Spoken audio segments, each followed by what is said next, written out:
Добрый день. Рады Good afternoon. We're happy to welcome you at an open lecture, Culture 2.0. This year, it is organized by the Russian Cultural Foundation. Open Lectures Culture 2.0 has been around for 5 years. But during this time, the world has changed. For 5 years, we talked about interaction between cities and cultural institutions. But in the last 2 years, the pandemic divided us. But at the same time, it showed the importance of communication between cultural institutions and businesses and authorities. And today we're going to discuss how cities and museums can maintain a dialogue. What are the effective strategies for communication between cities and museums, and of course, people of the cities. Today with us are Artyom Silkin, director of the State Historical and Architectural and Art Museum, island city Sviyazhsk. He has been working in this museum since its foundation, and he organizes its operations.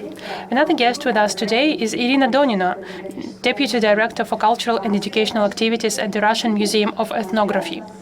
Irina works on issues of museology and inclusive spaces.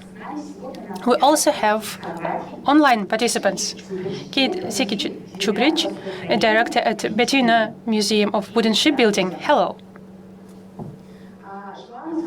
And Joana Sousa Montero from Portugal. She is the director at the Museum of Lisbon and chair at ICOM. And Sergei Kaminsky, director of Yekaterinburg History Museum. Thank you, all the participants, for joining us. We are being broadcast live in social media, and if you have any questions, please don't be shy. And special thanks to all who came to our meeting hall in person. My first question is to Joanna. You are head of a large city museum. It is a very complicated job. You need to build dialogue between very different people, between tourists and locals, between city authorities as well. Do you believe that the city museum can be a driver for social change? Your museum is quite old. It is more than 80 years old. How does your museum see its social role in the city life? For inviting me. Okay, now I think it's working. Thank you so much, Yula, and all the organizers of this session 2.0. Thank you for the Russian Cultural Foundation inviting ICOM to be here. I am representing the president of ICOM, the International Council of Museums, but I am chair of one of the 32 ICOM international committees, a committee that is about city museums, precisely. So it is completely about the strategies and dialogue, ways of dialogue between heritage, between museum collections and buildings and people living in urban spaces. And as you have said, I work at the Museum of Lisbon, which is an old museum, but as a museum with all the displays that we respect as a museum in the nowadays concept. It's been there since the late 70s and is going through a very large and profound ongoing process of change.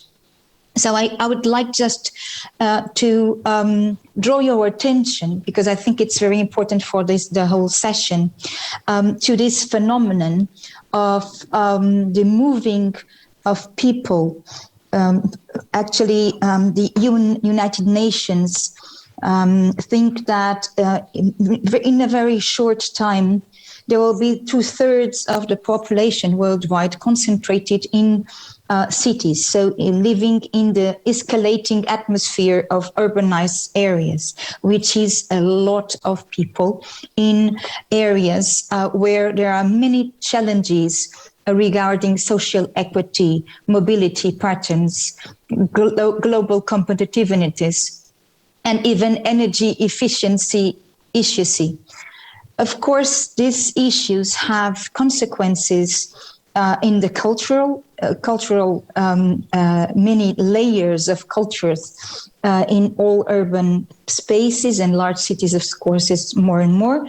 But it also has consequences at the level of the quality of life and of how different types of people can interact and dialogue, which also gets more challenges to the national authorities, local authorities, to museums, and all other cultural agents, of course.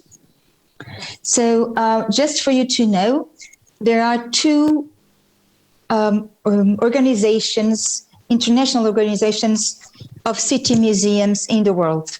One is this CAMOC, the International Committee for the Collections and Activities of City Museums. And the other one is the European Network of City History Museums. It is based in Barcelona, at the Museum of History of Barcelona. So getting back to our Museum of Lisbon and to be able to answer your direct question, we have been, for instance, the Museum of Moscow that we know well, and many, many other museums in Europe, but also in Asia and in Latin America, in North America, in Canada, and in Africa.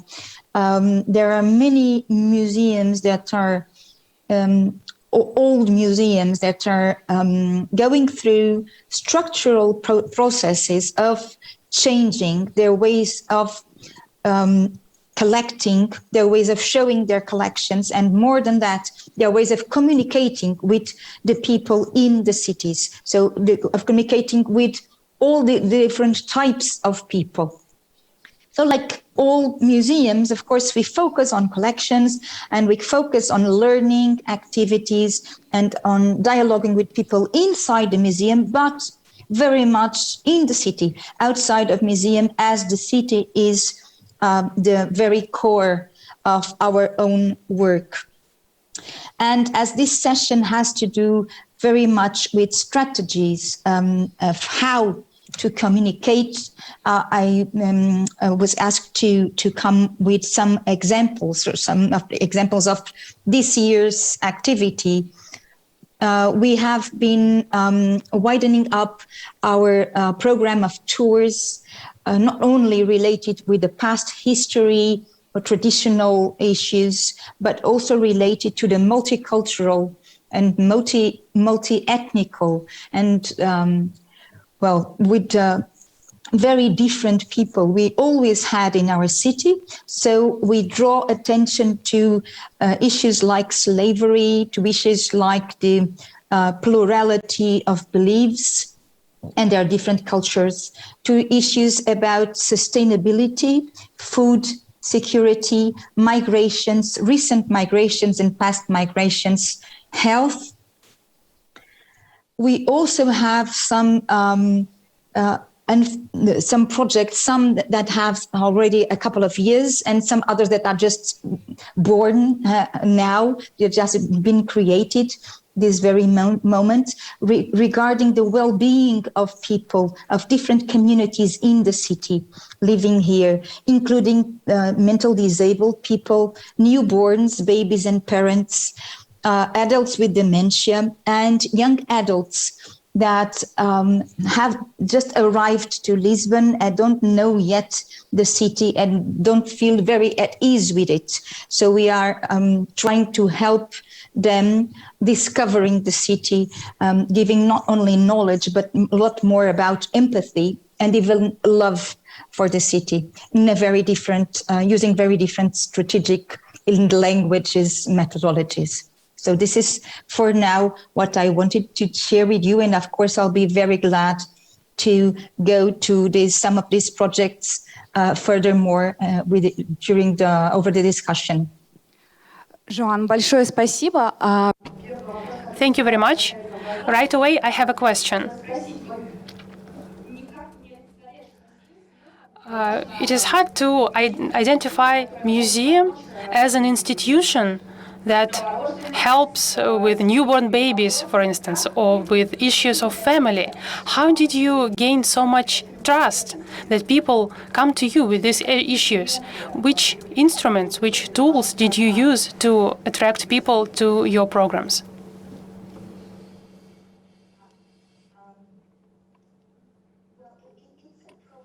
It's an automatic thing. You cannot push a button and that's it. It's a long-term communication program. So it's about not only mailing lists, but it's also about social media. It's about working sequentially with the same type of peoples, with the same people sometimes, actually, and some groups of friends and families bring others. And of course, it's very important to work in every project with different partners within the city council, with associations, with community and neighborhood associations and groups, sometimes informal groups. And with activists also, I'm reminding about some activist groups related with the sustainable issues. So I think it's like a rhizomatic network, sometimes formal, sometimes informal, to be able to have a more complex perspective as possible of the ecosystem of the social diversity we have around us. Спасибо большое. Thank you very much. Now I'd like to move on to the next speaker, to Sergey. Sergey, your museum actively works with citizens, with those citizens who care about the city and the history. How did you manage to gather such audience? Yekaterinburg is a large city, and you not only work with other cultural institutions, but many different organizations, many entertainment organizations.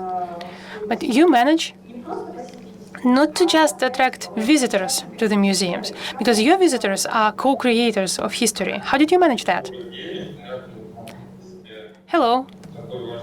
I am glad to participate in such an important discussion.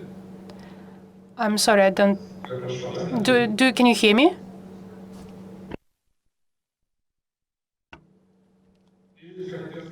First of all, we work as a museum that works in people's histories, private histories. So with stories. So it's not just a history of Yekaterinburg, it's a museum of personal stories. We have a large building in the city center where we present the history of our city, of our industrial organizations and how they changed. But at the same time, we also tell stories of people who lived there, how children grew up, and we interview people. We share stories of city communities and local citizens. We say that this is our common museum. Our main building have an exhibition of some macroeconomic transformations, but at the same time we have a separate exhibition of citizens of several generations living in the city. And they come to this exhibition, so they form this small community, and they see that their own personal story can tell the larger history of the place. And we say there are no small stories. All of us have stories, and they're all important. We have a large project of Yekaterinburg's history. It's industrial history. But some city districts I love, and some of them seem depressive. And some factories closed, and these city districts were a bit neglected. So we interview people there. I can speak for hours about personal stories. And people share their stories, and then we transform them into a product. For instance, there was a play where the citizens themselves tell stories about their district, and people from around the world listen to these stories, and they find something in common.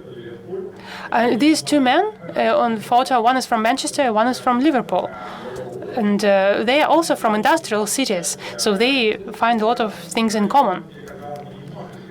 And we conduct tours through the districts, which at first glance have nothing to offer. So why would you have a tour there? But we still find stories there, and we engage the local citizens. We have interactive plays with them. And we also distribute such printed guidebooks, so guides for different city districts. We also have a tourist website about different micro-districts within the city. But this is not done by us alone.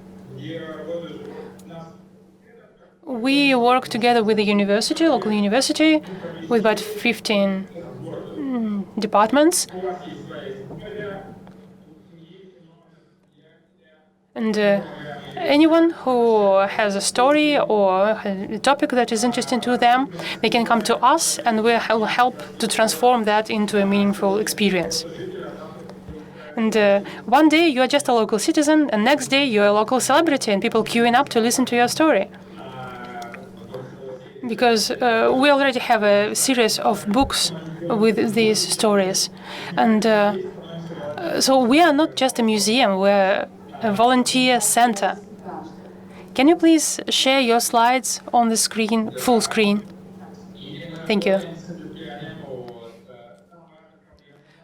We also work with some objects that have issues. For instance, some neglected buildings. And we try to make interesting projects to turn these forgotten buildings. And we also make films. We involve about 300 people each time. People write a screenplay. And then these films are shown in our cinemas. We tell that all of us are characters in some play. The past is not in the past, it's around us. And it depends on how we build our dialogue, how we communicate. It is also history. We are not separate from the past. We can influence the city. There are some social projects. For instance, this project is called Honest Citizen. We have a lab of storytelling lab. There are journalists working with us, civic journalists. So this project involves tens of thousands of people. There are creative projects in schools, and where children look at how some city districts or objects can be redeveloped. We also support an HR program and a social responsibility program. But the idea is very simple. You, yourself, can change the world around you. You can change the place where you live. You can conduct projects in the place where you live. In Russia, people are very pessimistic. They don't believe they can change anything. They don't believe they can be agents of change. But why not? You can change your building, like the common staircase in your building. You can change the area around your building. And the most important message of our project is changing the outlook And when you look at the world through a green lens, you feel better. So we tell people, you just need to look through a different lens. You can be an agent of change. This is your city. And we, as a museum, we are just a volunteer center for you. We are ready to help you facilitate your project. So our city museum is not confined to the walls of the museum. And the city, through such projects, becomes very saturated. It is alive. It is an interactive map of our future. And we right now study the connection between Yekaterinburg and the world. We look at what we give to the world. And right now, education is international. You can study online. There are people studying at our universities who live in New York and in Shanghai and share their expertise with us. And we now have a project called Long Distance. We study best practices of city development from around the world, and we bring them to Yekaterinburg. And we have this world pavilion that showcases these best practices. And they also highlight some possible growth points. So we reference the past, but we look to the future. And we become a center where people turn dreams into reality. We talk about some visionaries from the past, but why did we forget that we can also be visionaries? Why did we give up? We should be up to par with our ancestors. And we should also be protagonists of our history. Thank you very much, Sergey. So, here I'd like to move to Kate. Kate, your museum is located in a small village on an island. And the museum is probably most of all about the courage of people who wanted to protect their heritage. Like Sergey said, the past is very closely linked to the present and the future. A museum can transform a city, but at the same time, a museum can change the lives of the people who live there. How do you engage with your local population? How do you work with local people? Hello. It is a pleasure to participate today in this event. And yes, I work in a small museum in the island of Murter. It is in central Dalmatia in Croatia. Our museum is a completely ordinary museum if we talk about exhibition space and other facilities that make a typical museum. What distinguishes us from others is the great involvement of the local community in the work of the museum, but also the influence of the museum on the community in which it operates. I would say that heritage stories, art exhibitions, and every social project, they're just actually a reaction of particular community to the needs of people who are part of it. And if there is a great need of some community for a certain content, then that content will be more successful and of a greater influence. Our museum was created as a result of many years of aspirations of the local community to open a museum. And it is actually a project of the whole environment. Today, the museum works by designing facilities for the local community, and it is based on the inputs it receives from that same community. It is the people who suggest exhibitions, workshops, lectures, and events to be organized by the museum. And sometimes they are also the hosts of complete events organized in the museum space or in front of the museum, while museum staff is just there to help them. And through its activities, the museum goes beyond its walls on a daily basis. And the open-air museum display is in fact the private property of the local community.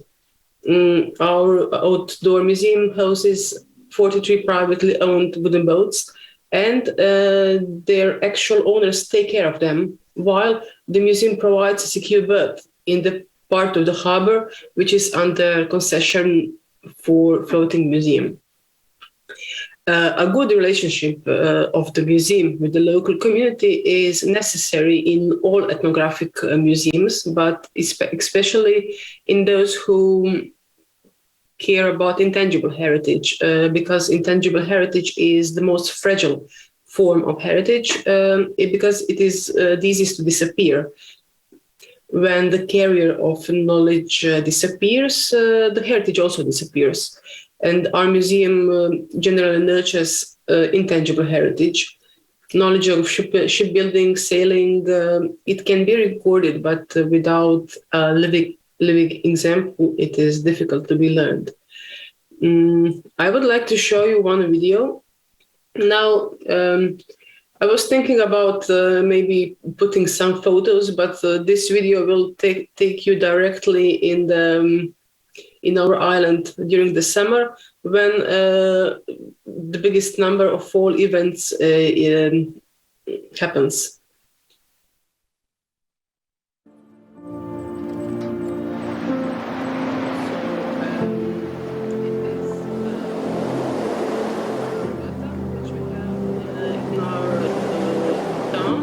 During the summer, such regattas are held all along the Croatian coast during the summer months.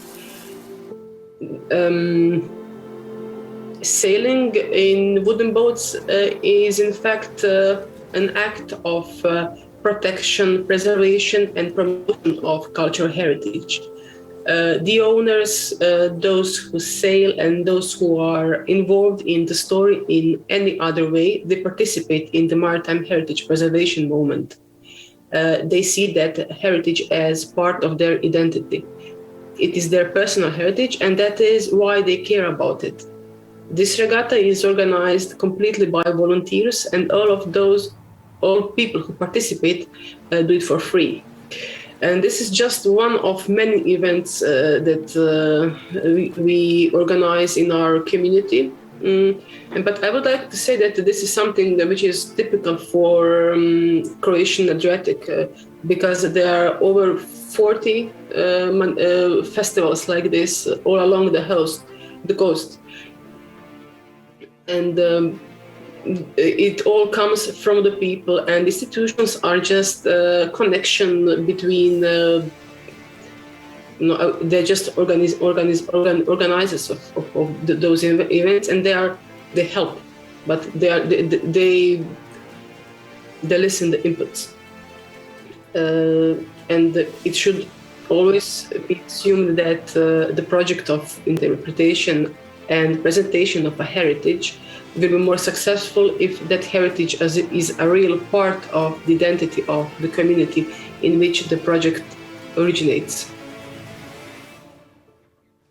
Activities that are held with the aim of popularizing a certain heritage will be more successful if they are created on the basis of an authentic and original content.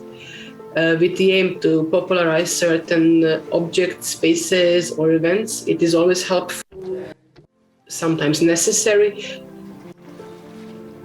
to listen to and involve as many individuals as possible who are involved in the story in any way. And not just our museum and in our community, but I would say that all the museums are driving forces behind social events. They can dictate trends, produce good stories, events, and projects. How successful their work will be depends on the quality of the inputs they receive. It's important to have that relation between community and the museums, cultural institutions, and the success of the subject and information evaluation process is the key. As I said, the key to success is the good cooperation between stakeholders in the project, from museologists, various experts in the field of culture, tourism workers, to those in charge of funding, volunteers, and local community. Everyone must be well networked and have a common goal. In cities, different organizations form part of a larger culture mosaic, and how beautiful and harmonious this mosaic will be depends on the skill of combining small parts. I would say that our community is maybe a role model for such small communities, but it is all about connection, interaction. So this is what I wanted to say. Спасибо большое, Кейт, впечатляюще. Thank you. Very impressive. So, such bright colors, something that we're missing here in November. Artyom, you represent a state-owned museum, and you might think that this is a classical museum, but at the same time you're rather young, and you are very efficient in interactive with creative people. How did you manage this? How did you earn the trust of creative people? Was it your initiative, the initiative of your museum, or was it a grassroots initiative? Hello, thank you for inviting me. I represent the Republic of Tatarstan, and our museum is located on the Volga River, not far from the capital of Tatarstan, Kazan. And by the way, we applied for holding the general conference for 2025 to ICOM, and please support our application, because I believe that this will be a very effective and very successful event. The voting will take place next week. Hopefully you will support us. As for our museum, indeed this is a special type of a museum that exists in Russia. This is a museum and natural reserve. So it includes both some museum items and landscape. So we preserve not just material items, but landscape and surroundings.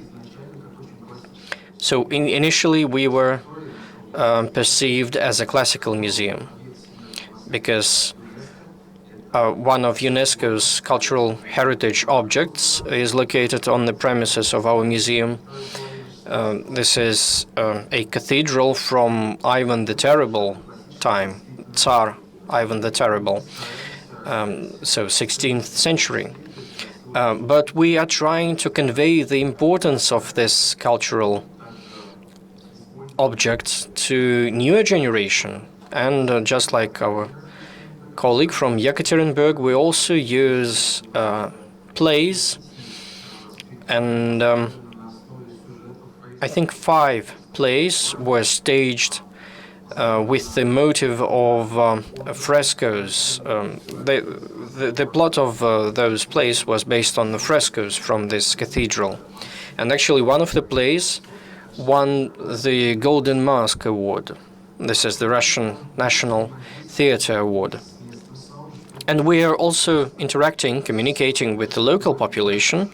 And I listened to the presentation from our colleague from Croatia, because just this year we also held a shipbuilding festival, and we faced a problem that the transfer of knowledge is almost lost from grandfathers to grandsons. How to build a wooden ship, it's much of the knowledge is lost. And we are interacting with the younger generation when we try to establish such interaction modalities that would enable young creative people to see our collections as a source for inspiration for their own work.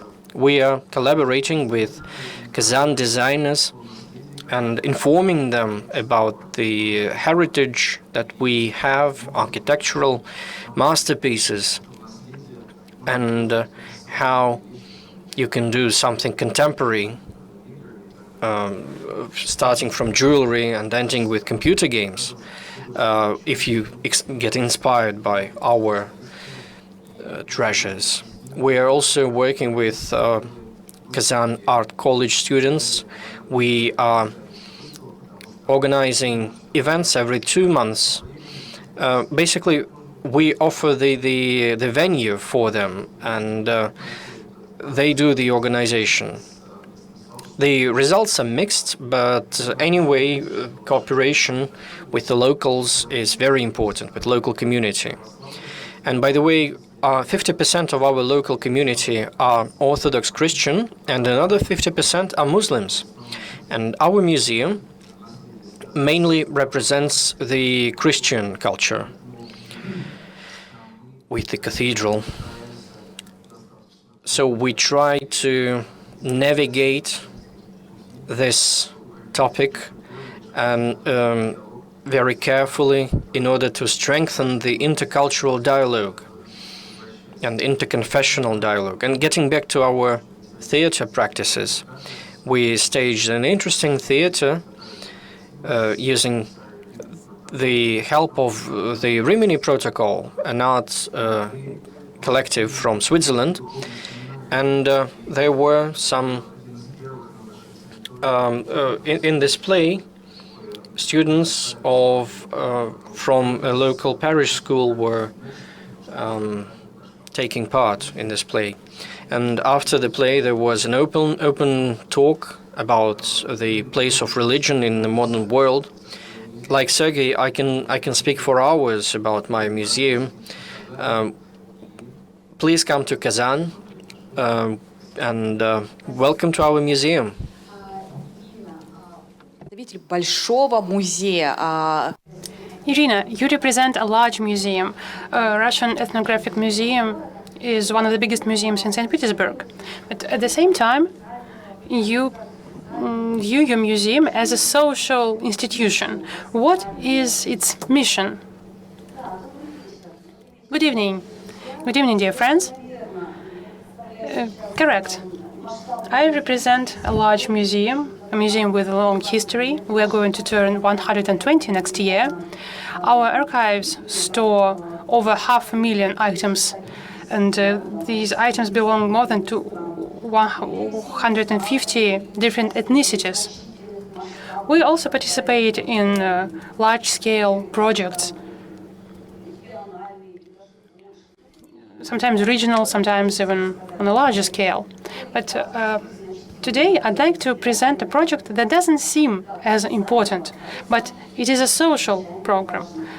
This is what makes it so important. At the first glance, it may seem that museums today are solely focused on results, on creating a service or a product. But the contemporary visitor is not interested in that.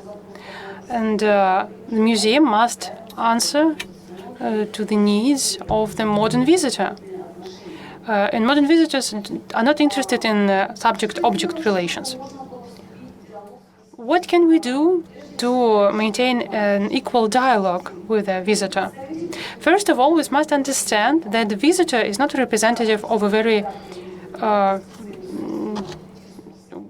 same audience. So the audience is very different, and we want to speak as equals. And there are also social technologies. One of them is very popular in Russia today. It is called participatory culture. And Nina Simon and Daria Agapova, for instance, are proponents of participatory culture. And there are two projects in Yekaterinburg that adhere to this philosophy. First is The Art of Travel by Sergei Kamensky, and another one is a sign language program of Yeltsin Museum. And we have a question. Can the museum allow itself to have a project where the result is not very tangible, which is very far away from us and which is not obvious, and when participants are just dozens of people, a handful of people? Can such a project be socially important? This is the question I pose to you today. And while you think, let me present our very recent, current rather, project. On the 6th of November, we had a premiere, so it's a very, very recent project. And can a federal museum think it worthwhile when a project has about 24 participants and that involves many departments of the museum, when security, accountants, archives, researchers, all are involved? And this is the project that I'm going to present to you. It's called Visible Things. The museum was the general partner of Pro Arte Foundation. It is an inclusive project which was implemented with the support of presidential grants. There are 28 participants involved. They are blind or visually impaired. And we also have professional actors with no eyesight problems. We also have directors, artists, playwrights, volunteers, and curators. We had very, very different museum employees working with us, from the academics to security guards. Initially, we offered our participants just tours, when we had a highly professional tour guides who talked to our participants. But participants said they were more interested in going deeper and understanding more about the objects. And in the end, our researchers, our academics, became the main organizers. Initially, we did not have a clear plan. Why is that? It's because in the process, we learned what was most interesting to our participants, and we constantly shifted the focus to what they were interested in. And if they didn't find something interesting, we just cut it out. A wonderful picture here. We started this work in March, and such on-site meetings were held until June. How did we get the feedback? We met once a week at the exhibition site, and once a week at the Pro Arte Center, where participants shared their feedback and their personal stories and associations that they got after getting to know the ethnographic museum better. And everything was looked at through the lens of personal experience and then transformed into a professional play. In October, we started on-site rehearsals at night after the museum was closed. And we also installed some modern equipment that needed for the play, and they're actually from IKEA. And it looked like an intrusion into the classic exposition. It's not to confuse anyone. We put QR codes next to each such objects to explain that this is part of a play and not of an ethnographic museum exhibition. Final rehearsals were at the beginning of November, and it coincided with a spike in COVID cases, but still we managed to have a premiere on the 6th of November. So this was the result of 200 days of work. As a result, the play combines museum objects, some props, and most importantly, private stories of blind and sighted people. The topics of ethnographic museums are very clear to everybody because our objects tell a story of how people lived, what they feared, what they liked. And it is very easy to find something in common with everybody. So it is no coincidence that this play is about family, traditions, heritage.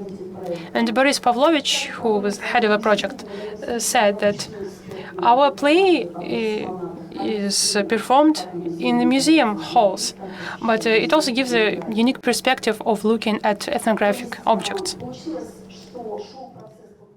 So it was a process of immersing ourselves into these personal stories, which is a topic we discussed today, and this was all presented to the visitors. And what is the importance of this project to the cultural institutions? Yulia Kupina, director of Ethnographic Museum, said that it was a unique experience for the curators because they lived through it together with the participants. And we are thankful to the organizers and participants because they highlighted the issues of accessibility for visually impaired persons to our museum. And this is a project truly participatory culture. So thanks to this project, we received a new product of a totally new quality, and it attracted younger audience that is needed by museums. So it's not just an addition to the exhibition, but it is experienced differently both by visitors and by employees, because employees were the first spectators. So the goal of the project was visitor involvement, but the result is not a merely performance tour, but a new interaction between objects, visitors, and employees. Спасибо. Ирина, спасибо большое. Thank you, Irina. Hopefully in the future there will be more projects like this. Bright, beautiful, and relevant. Joanna, you have many social programs at your museum. Do you come up with the initiatives, or do your visitors offer initiatives to you? Good question, thank you. Both. Sometimes it's the proposals coming from our team, from the researchers, curators, mediators, or direct partners, or of course some of us in the leadership of the museum. And sometimes it comes from the audience and people, normal people, regular people that ask something or comment or write down something or just reach out suggesting that we should act differently in this or that way. So that's also a very good thing to do, as all our colleagues of this session have been stressing in different ways, to be open to discussion, to be open to new ideas, and to be open also to co-curated projects, both formally or informally. And if I may, I would like to add 3 comments. Can I do that now? Yeah. Yes, sure. Go ahead. Thank you, Alyona. So I would like to, to thank all of you, because I learned a lot about so many different museums. And I'd like to stress out that I loved very much to listen to Sergei from the Ekaterinburg Museum and the experience of the storytelling lab. We are trying to build something like that, not only about storytelling, but about a specific type of labs for city museums. There are 2 very good ones that I have been in touch with, one in the Museum of Frankfurt and the other in the Museum of the City of New York.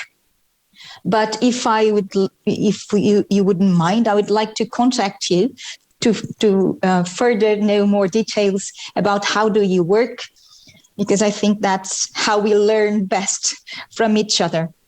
And I would like to send a warm greeting to our colleague from from Tatarstan, from Kazan, and to wish the very best for their application for the next ICOM General Conference in 2025, I think.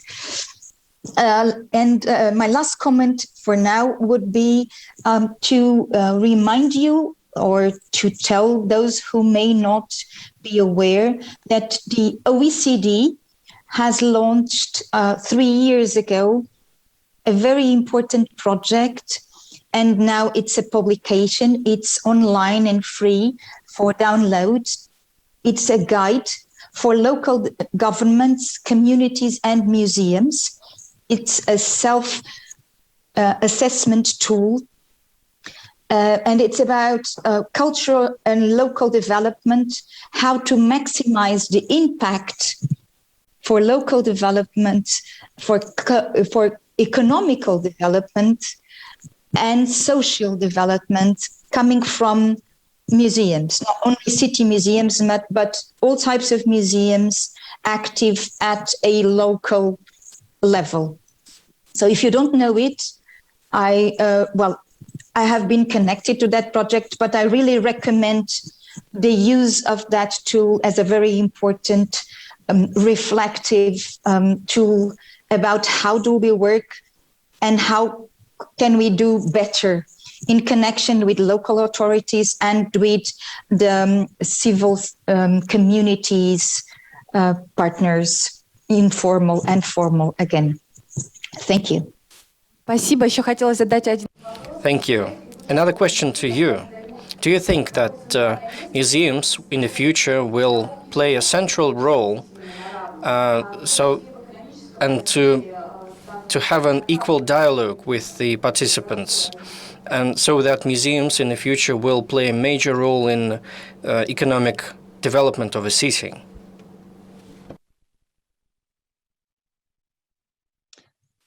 Yes, I do. That's a very complex issue. It's very difficult to answer in 1 minute, but I'll try to explain how that might be more and more reality. It's not about the direct revenues the museums can make, not about the money the museum can make, but it's about the externalities and the indirect effects of the economic and social dynamics that surround the ecosystem of museums, all the people that work there, all the partners that work for the museum or at the museum or indirectly about the museum. So yes, I'm absolutely convinced that the museums are already and will be in the future more and more relevant also to the economic development. Спасибо. Артем, наверное, есть. Thank you. Probably Artyom would like to add something, because your museum is actively working with creative industries, so probably your museum also has some say. Yes, I'd like to add some things about socio-economic role, because our museum is an interesting case. Our museum was established 10 years ago, and before that it was just a greenfield project. Nothing was there before that. Unemployment was 50%. Virtually no tourist industry. That was 10 years ago. Now there is virtually no unemployment in the local community, thanks to opening our museum and new tourist paths, tourist tracks. We generated tourist traffic. There is a small community living there, about 300 people. How far is it from Kazan? It's 70 kilometers, something like 50 miles from Kazan. And we are on an island. Right now, there's a dam that connects this island with the mainland, and the museum generated tourist traffic. This year, it will be about 800,000 people in 2021. And these people are spending money, and not just in our museum. They are spending just money in the region for mobile services, for hotels, for meals. So it all generates a positive economic effect and makes the museum an effective driver for local economy.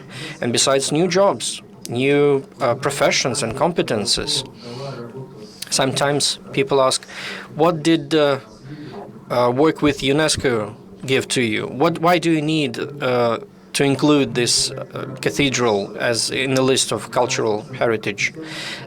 Well, this way we now have a center of excellence, and we are helping other regions in offering them services and consulting.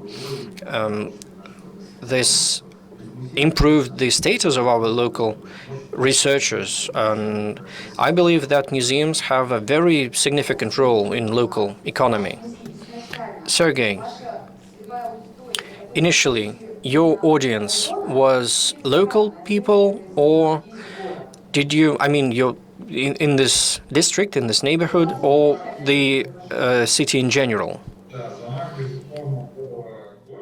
Well, city in general. Definitely. But actually, not even that. Our ambitions were international. So, because Yekaterinburg is very well connected internationally. What I mean is, our graduates are working all across the world and are well known internationally. So, when I began working in the museum, we wanted to establish branches in different continents, actually. Branches for the museum and representing the people from Yekaterinburg living in those countries. So our ambitions are quite big, but we started local. We started with the city, and we covered district by district. Now the whole city is covered, but we're not expanding now. We are both global, because we do have global ambitions, and we are getting local, zooming into the very local level, like the level of your courtyard, the premises around your building. This is your area of responsibility. In order to change the world, you can start with your courtyard. Like if you want to improve your city, do something about your own courtyard. Meet your neighbors. Talk to a granny, an old lady who is living nearby. Ask what she needs. So you don't really need to go global to do something positive. And when we talk to our school children, we tell them that they need to start with their apartment. Do something about your apartment. Do an interview with your mother or grandmother, because they have they also have history. Why do you need to study the history of Russia if you don't know the history of your family? So start with your family. Start local.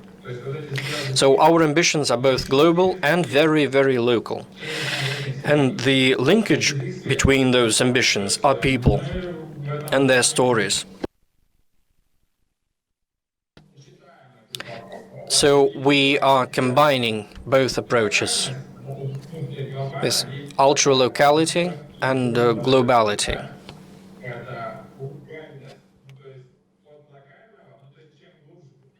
And the deeper you go in the local matters, the broader you go globally.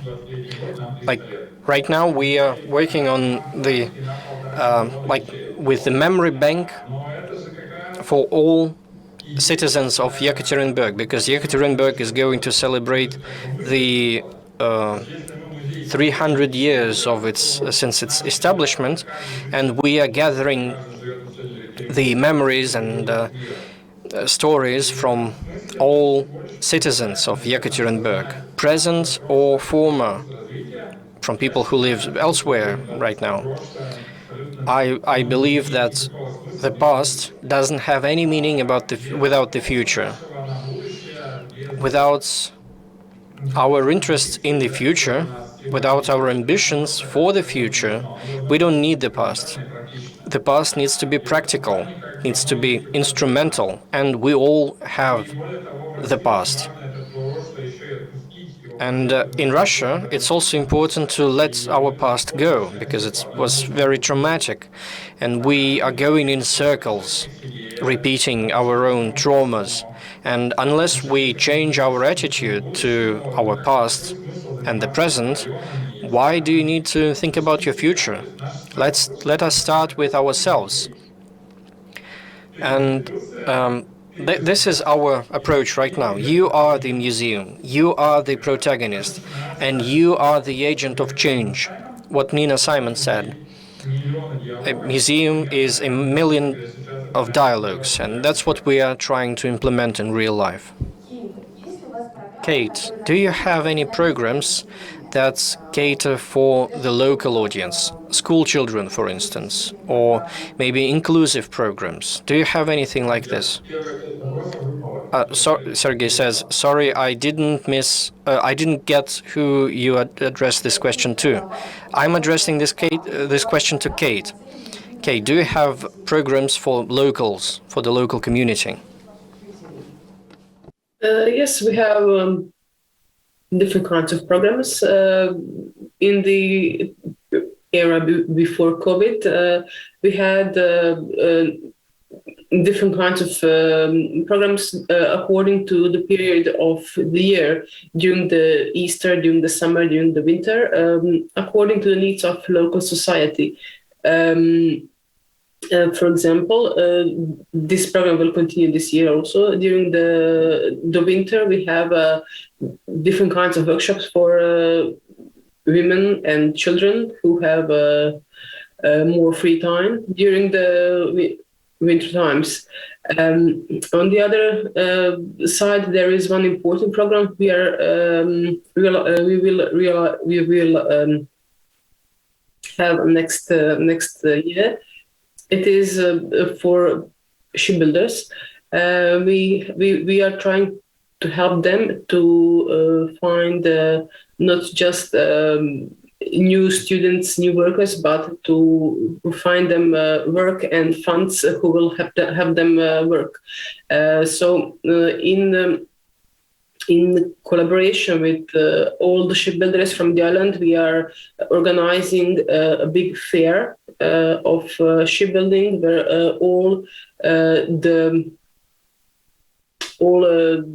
companies and shipyards will come to our hometown to that fair, and they will show what they will offer, what they can do. Not just shipbuilders, but all the professions related with the ships and the boats. Those who make ropes, those who make engines. So it will be something that each new possible buyer of a wooden boat can find. So it is something that it is really needed for the profession. During the year also, we are something like mediator between buyers and shipbuilders. So if you want to buy a boat, you can ask in our museum who can do that, who can repair some part of. I would like to say that we are not just a place where you can just spend some time and enjoy. It is something that is really useful for local community. And also all those owners of boats. We organize excursions with those boats, so we help the owners to maintain them, to earn money, and things like that. So it's not just about culture; it's about good for all. Сергей знает, где можно теперь уже припарковать свое судно, когда вы поплывете. Now Sergey knows where to moor his boat when he is going to travel to Croatia. Any questions from the audience? Нет, тогда, наверное, I don't see any raised hands here, so I have a question to Artyom. How do you interact with local authorities? Is it just a question of funding, or do you have mutual programs, joint programs? Local authorities have different levels, at least in Russia, but maybe abroad as well. We have a local municipality, first of all, and we work with them directly. Because most of our citizens, those who can work, they are employed by us, by our museum, or in some other way are involved in our operations or in maintaining the heritage sites, or working with tourists. And I am also a deputy in the local municipality, and of course we address all issues together. But our municipalities are very small and they lack appropriate resources to address large tasks. As for communicating with higher authorities, like regional authorities, we have a document. Since we are a UNESCO heritage site, we have a document regulating its maintenance and the buffer zone. And the buffer zone includes our natural reserve and a broader area around it. And this document specifies all the mechanisms of interacting between us and the authorities. Everything that has to do with preservation of the heritage site and all the work around it. Regional authorities help us quite a lot. They help with funding. When we have an initiative and we go to the government, they try to provide funding. Most of our theater projects are funded by a grant given by the regional government. So we don't have any particular problems when it comes to interacting with the government. And you already asked Joanna about the economic input of museums, and I also wanted to add something here. It is very important for museums to maintain dialogue with authorities regarding the economic role of museums, because sometimes they lack this understanding. I mean, the authorities, they lack this understanding when they make their decisions. Especially in our country, we lack methodologies of evaluating the social and economic impact of museums and everything that has to do with them. Our reports are very simple: the number of visitors, the number of exhibitions, etc. And none of this reflects what we really do, what we really influence. Yes, thank you for your answer. And now a provocative question to Irina. Do you believe that the role and image of museums will change in 50 years when it comes to such large museums as yours? I don't think that it is a provocative question. I think that a museum is such an institution that is flexible enough. How old are museums in general as an institution?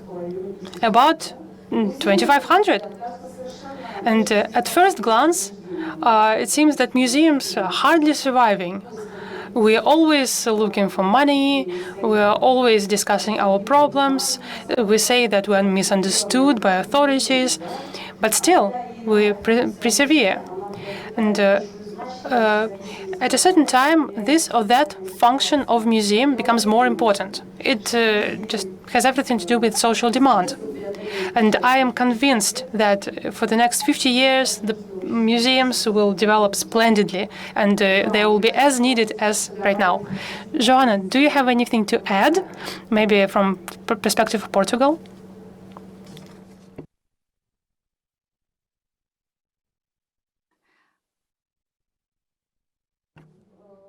I believe there are technical issues. So then my question to Artyom.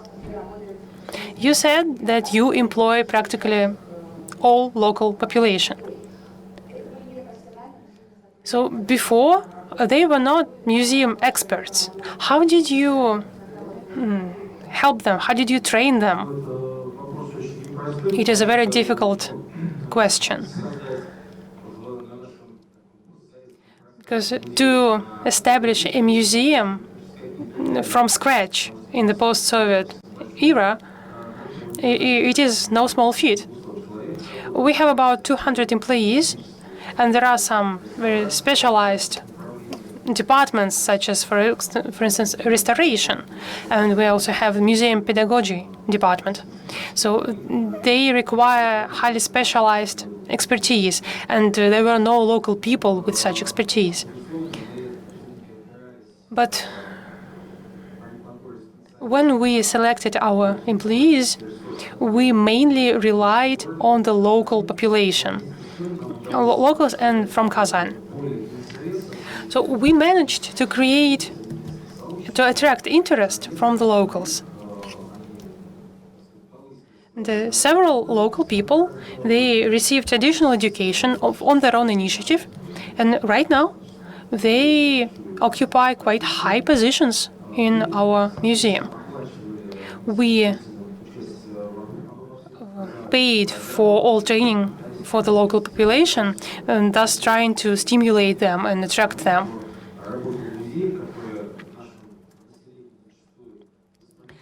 Often, our people feel that working for a museum is just the lowest position ever, so you can't fall any lower. And when you say, I work for the museum, really? You graduated from such a good mathematics school, and now you work for a museum? Why?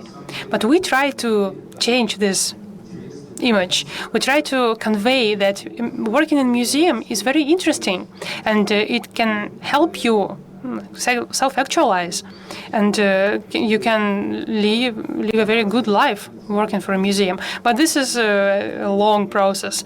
It's not like we went around for local villages and selected the best people and now they work for us. No, it was a long process of trying to connect to them. We have a question from the audience. Thank you. It was very good when you said at the beginning that we live through strange times when we participate in everything online. Now we work in a hybrid mode, so we don't communicate directly with the community. We communicate online, and it may seem one-sided. And many cultural institutions work online. For instance, the Culture Night, when people are communicating with the screen, they are behind this glass wall. And my question is to all the colleagues, can you share maybe your know-hows? How do you maintain the connection to your audience when you have to interact with them online? Joanna, can we start with you? Yes, thank you for the question. We try, I think, as many or even all museums in the world right now, to communicate with the audience both ways. So online, through social media, websites, YouTube, and also on site. After the first lockdown, which in our country happened in March 2020, we suddenly reacted. 2 weeks ago, we started in a very hectic mode, I have to say, to produce digital contents daily, every day, every single day. for a long time, then for a couple of months. Then we stopped this rhythm and we started to just produce and deliver a digital content 2-3 times a week. And then with the reopening of the museum, we found out two things. One is that from the communication to the screens, as you were saying, we can reach to people that don't live here in our city or cannot travel easily, especially now in this pandemic context. And then we can, by those digital contents, reach out not only youngsters, but also adults and even elder people by teaching something about the city of Lisbon, the identity values, social relevant values, stories, mainly stories about common people from, well, since the Roman times up to the contemporary times. And the other thing is that there is no, in our perspective, no online, no digital, no interactive device whatsoever that can actually substitute the experience of the physical contact between the people, the place of the museum, or the city, in our case, the collections, and the museum professionals to communicate, to share, and to dialogue, translating, so to speak, heritage, culture, diversity, inclusion, and human beings.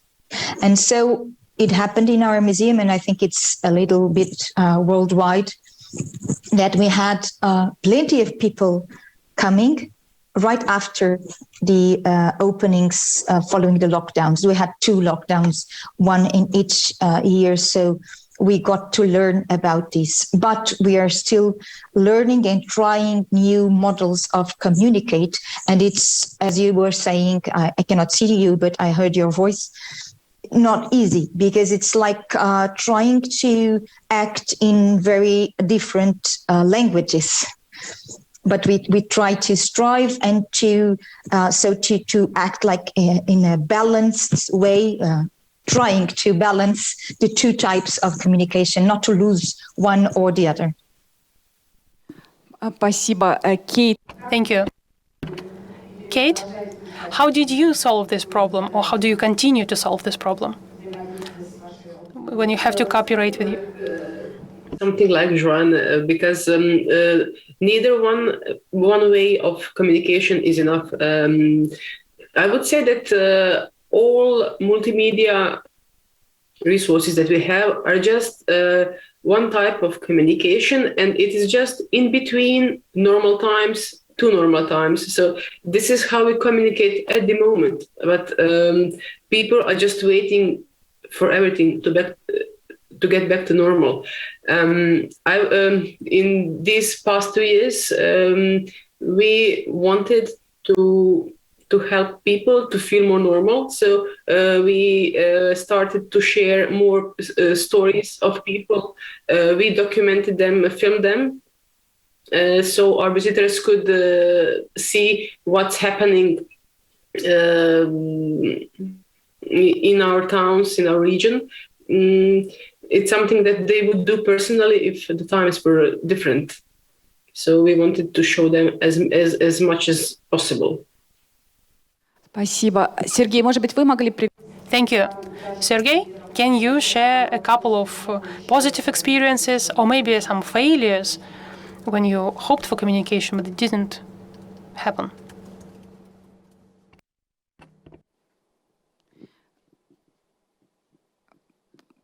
Пока у Сергея Sergey's microphone is off. Sergey, are you with us? Okay. Can you give us several examples of your success stories? How did you manage in those challenging times? Those are wonderful times. Any cock-up is a point of growth, you know. And we launched a new course on film history And citizens were following this training course in the media, and commenting. And then when the lockdown was lifted, people could continue doing this offline. And it was a success, even despite the online format. I believe that we need to combine both, online and offline. And we are partnering up with Sberbank to organize training courses for the citizens in creative industries, creative professions. And Sberbank is going to offer the platform where it will be hosted. And we believe that this is an effective way to go. And now many people are used to online. And many people are used to Zoom. And there are no barriers, mental barriers anymore. And we just need to embrace this new modality, new normalcy, that in the future we will have to live in a hybrid reality. When you prepare an exhibition or a product, you try to answer the questions that you have. But in our particular case, the case I'm talking about, we first collected the questions from the citizens. And I'm talking about the film course, a film history course. People asked very unusual questions, and our trainers, film historians, had to try hard to find answers to these questions.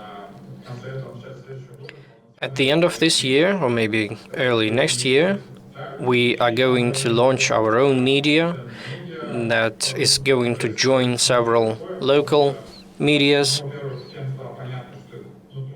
because it's also a communication tool, obviously. And if you want to change something, you cannot rely on the media that you have, because they are very biased in what they publish. So we want to have our own media, and online is a perfect way to go for this.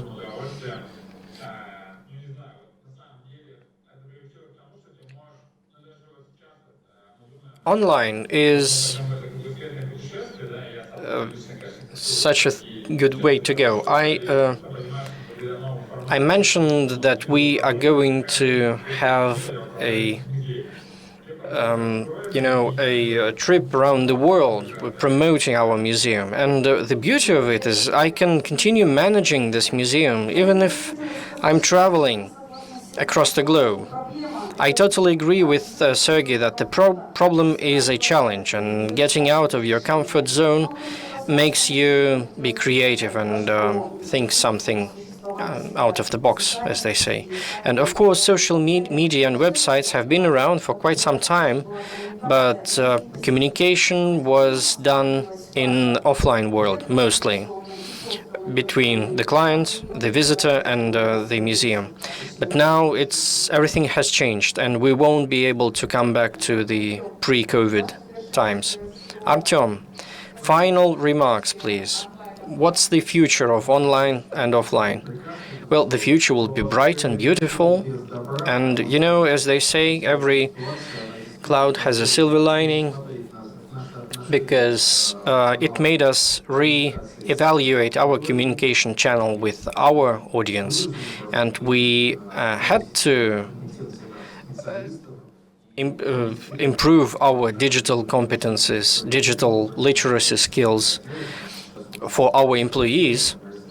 And now all our employees, restorers, tour guides, are preparing content for our media resources, for YouTube, Instagram, Facebook. They are not very good with TikTok so far, but maybe in the future they will also begin posting videos on TikTok. But anyway, digital literacy skills improved markedly. I'm not quite sure that you can manage a museum from a yacht, what Sergey said, or from somewhere else. It's not so easy, you know, to manage a museum remotely. But yeah, hybrid formality will be sticking around. But I miss you, Sergey, dear. I miss us talking in person. That's what I miss.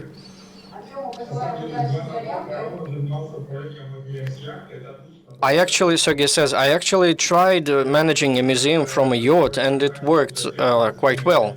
I'm now looking forward for this trip that we are going to hold, promoting the museum.